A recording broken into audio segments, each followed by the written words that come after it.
What is a support group and how do I find one? Well, support groups, I think, are kind of like your first line of defense. They're like the pawns in a chess game. That that's where your education begins.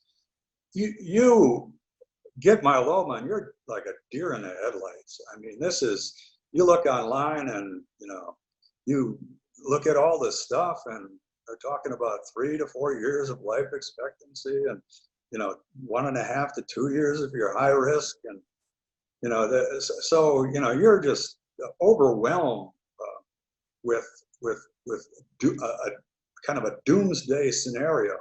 And you go to the support group meetings and you find that you can get an education there, that's part of becoming your own advocate, that you can talk to people who've been around and had the disease for 10, 15, 20 years. You can talk to those who have got great doctors and would recommend their doctor to you. They'll be the first to tell you that you have to have a myeloma specialist on your team. They provide you with information and understanding of the what can be, as opposed to a doomsday scenario that you might get when you still look at your very first information on the internet.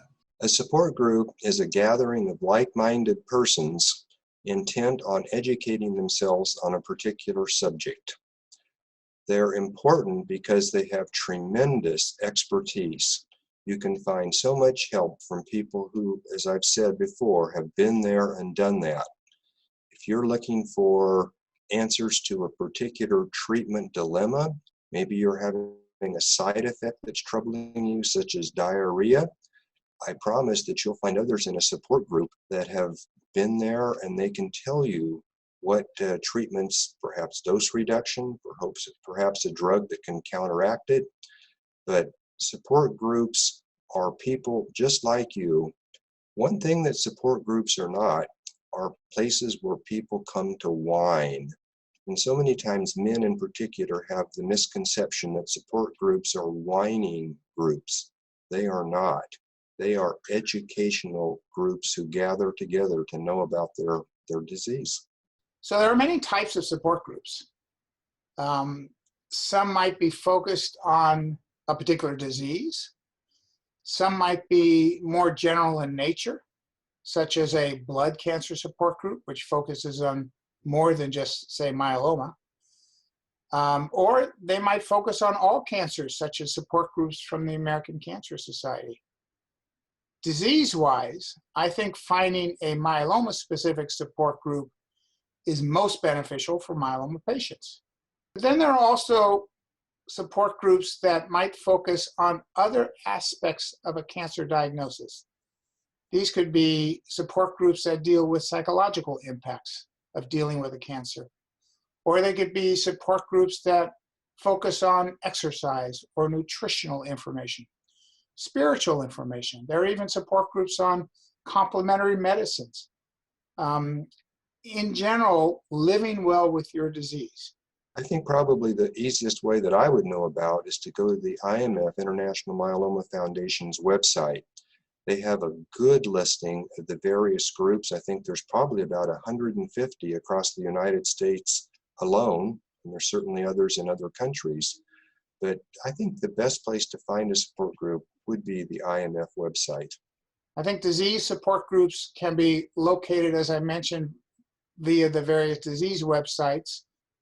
And then organizations like the Cancer Support Community and other organizations like that are a great source for other types of survivorship support groups.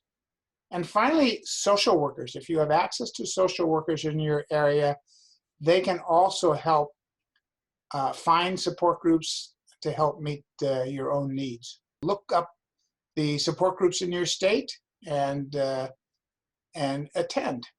You could just be in a listening mode for a while, but as you become more educated, as you begin to hear experiences, you'll begin to ask questions, and it can be awfully helpful.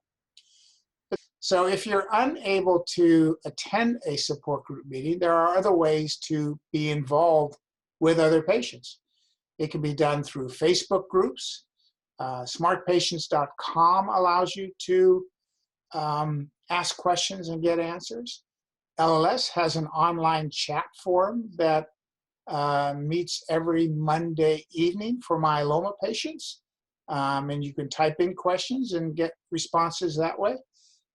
So there are ways to get to and interact with other patients, even if you aren't able to be at a support group in person.